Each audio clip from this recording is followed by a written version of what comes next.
हमारे स्वर्गीय नाना जी, जिनका नाम था स्वर्गीय श्री सरजुग सिंह जी, जो ग्राम पंचायत राज रुपौलिया के अनकंटेस्टेड सरपंच हुआ करते थे। बहुत पुरानी बात है कि 1975 में उनका निधन हो गया, जब मैं 5वीं क्लास में पढ़ता था। तो जब पंचायत में बैठते थे, पता नहीं कितने दशक तक वो अनकंटेस्टेड सरपंच रहे थे और सरपंची लिए हुए उन्होंने अपना प्राणांत कर दिया, मतलब उनके प्राण पखेरु उड़ गए। तो जब पंचायत में बैठते थे तो बोलते थे कि वो बोलते थे कि यहाँ पे गधे का हर बहेगा, मतलब यहाँ पे गधे के द्वारा हल चलाया जाएगा।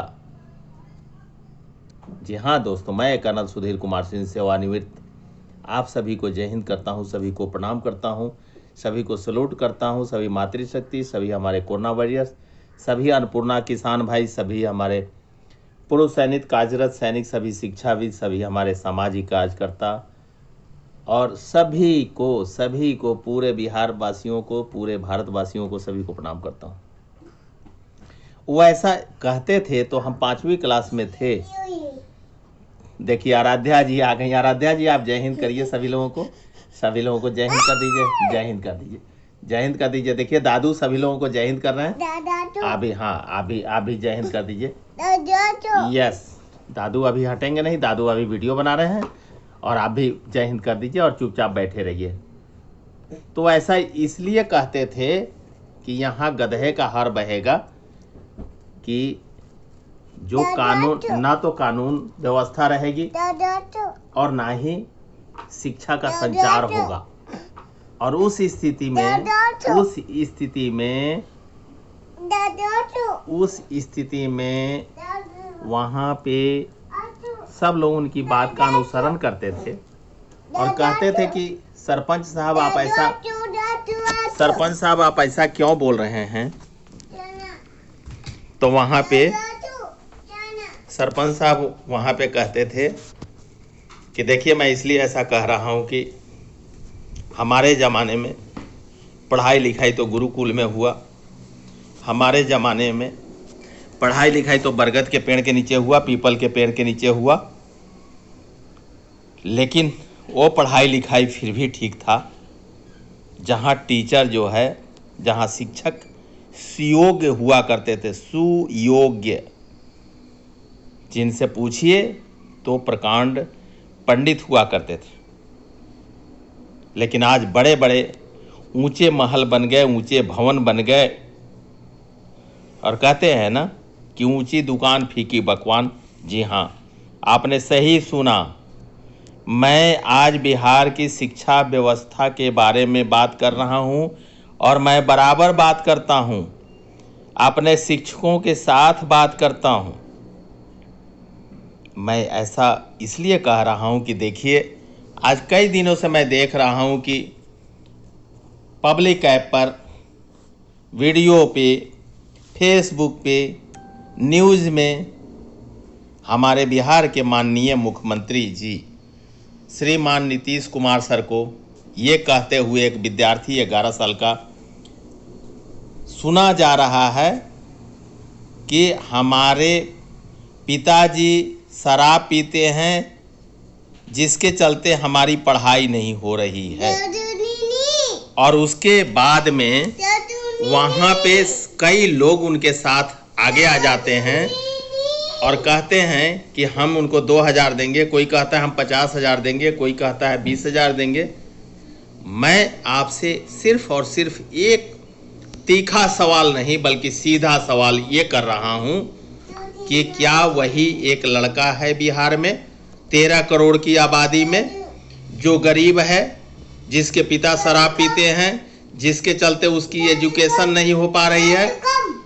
तो वहाँ पे हमें ये देखना पड़ेगा कि क्यों हमारे माननीय मुख्यमंत्री श्रीमान नीतीश कुमार सर बिहार की शिक्षा व्यवस्था को क्यों नहीं दुरुस्त कर रहे हैं, क्यों नहीं पढ़ाई हो रही है, क्यों नहीं ठीक से व्यवस्था है। हमारी ये देखिए, बोलते हैं ना कि खरबूजा, हाँ एक चीज़ मैं भूल गया था कि हमारे नाना जी कहते थे, आइए आराध्या जी इधर आइए, इधर आइए थोड़ा, सभी लोगों को जय हिंद कर दीजिए, सभी अंकल को, अपने सभी आंटी लोगों को, सभी बहनों को। तो कहते थे कि ऊखा गांव के बकरिया भी पगार खाती है। ऊखा गांव के बकरिया भी पगार खाती है, मतलब कि जिस एरिया में, जिस क्षेत्र और प्रक्षेत्र में गन्ने का उत्पादन होता है, तो गन्ने का जो पत्ता होता है, जो उसका पगार होता है, उस पत्ते को पगार बोलते हैं। हमने पगार को छांटा है, हमने गन्ने को उत्पादन किया है, तो उसका पगार जो होता है, उसका पत्ता होता है गन्ने का, बड़ा जो है नुकीला होता है, दोनों तरफ लेफ्ट और राइट में धारदार उसमें जो है निशान होते हैं, जो जीव इंसान अगर हम आप खाएं तो उसको भी काट देगा। लेकिन जो बकरी उस एरिया में पैदा होती है, जो पलती है बकरी या बकरा, तो वहाँ पे वो भी अपने आप को उस स्थिति में ढाल लेती है जिससे कि वो पगार खाना शुरू कर देती है, मतलब गन्ने का पत्ता खाना शुरू कर देती है। वो मैं इसलिए ऐसा कह रहा हूँ कि जो दूसरे प्रदेश के लोग हैं जहाँ गन्ने का उत्पादन नहीं होता होगा, वो लोग इस बात को समझेंगे। तो गन्ने की, तो नाना जी ये कहते थे कि ऊखा गांव की बकरियां पगार खाती है। मैं ऐसा इसलिए कहा कि जहाँ पे शिक्षा का प्रचलन होगा, जहाँ पे शिक्षा का समावेश होगा, जहाँ पे शिक्षा और संस्कृति होगी, वहीं पे संस्कृति पलेगी। शिक्षा और संस्कृति जहाँ होगी, जहाँ शिक्षा होगी वहाँ संस्कृति होगी, जहाँ शिक्षा और संस्कृति होगी वहाँ संस्कृति पलेगी। 2 साल 2 महीना कुछ दिन, बल्कि आज ये कहें कि आज 19 तारीख है, तो 2 साल 2 महीना 7 दिन की मेरी पोती आराध्या जी हैं, और ये इनको बुलाना होता है मुझे तो बोलती हैं कि दादू कम, दादू कम। बिछावन पर बैठाना होता है तो ये कहती है दादू सिट। ये आराध्या जी, ये आपके सामने है। और जब इनको मैं बोलता हूं कि आराध्या जी यू वांट डोसा, तो बोलती हैं ओके। कहने का मतलब कि जैसा लालन पालन होगा, जैसा संस्कार होगा, जैसा वहाँ पे विचार होगा, उसी तरह से बच्चे पलेंगे। बच्चों की कोई गलती नहीं होती है। तो माननीय मुख्यमंत्री जी, एक विद्यार्थी ही नहीं है बिहार में उस 13 करोड़ की आबादी में जिसने आपसे कहा कि उसके पिताजी शराब पीते हैं, उसके लिए उसका एजुकेशन नहीं हो रहा है, शिक्षा नहीं हो रहा है, और वहाँ जो आपके नुमाइंदे थे वो कहते हैं कि जरा इनकी सुनिए। तो और बिहार के बच्चों की बात सुनिए ना। मैं बोलता हूँ इस शिक्षा नीति को ही बदलने की जरूरत है। आप अगर बिहार का संचालन कर रहे हैं 17 साल से, 18 साल से, तो you are solely responsible for this. और आपके एक नुमाइंदे, एक प्रवक्ता कह रहे थे कि जिस समय में लालू यादव की सरकार थी उस समय 17% एजुकेशन था और आज 63% एजुकेशन है। ये सर्वथा गलत है। आप जो ये ठोकते हैं, आप जो ये कहते हैं कि बिहार के हर साल विद्यार्थी जो है IAS में टॉपर रहते हैं, और उसके बाद में जो है यहाँ की शिक्षा व्यवस्था ज़्यादा है, तो मैं कहता हूँ कि उसमें से कोई भी विद्यार्थी जो है बिहार में पढ़ करके वो नहीं निकला है, ना IAS में, ना IAS में, ना IAS ना IPS में, और ना ही सर्विस सिलेक्शन बोर्ड में, ना ही NDA में, ना CDS में, ना आर्मी में अफसर बना, कहीं नहीं बना। वो सब के सब उसके माता पिता कहीं बाहर रहते हैं और अपने बच्चों को बाहर पढ़ाते हैं, इसलिए वो बच्चा करता है क्योंकि वो बिहार का है, इसलिए बिहार का नाम ले रहा है। जैसे पोती मेरी है आराध्या सिंह, और ये जो है 2 साल 2 महीने आज 7 दिन में ये अंग्रेजी बोलती है, तो ये आपके बिहार में नहीं पल रही है।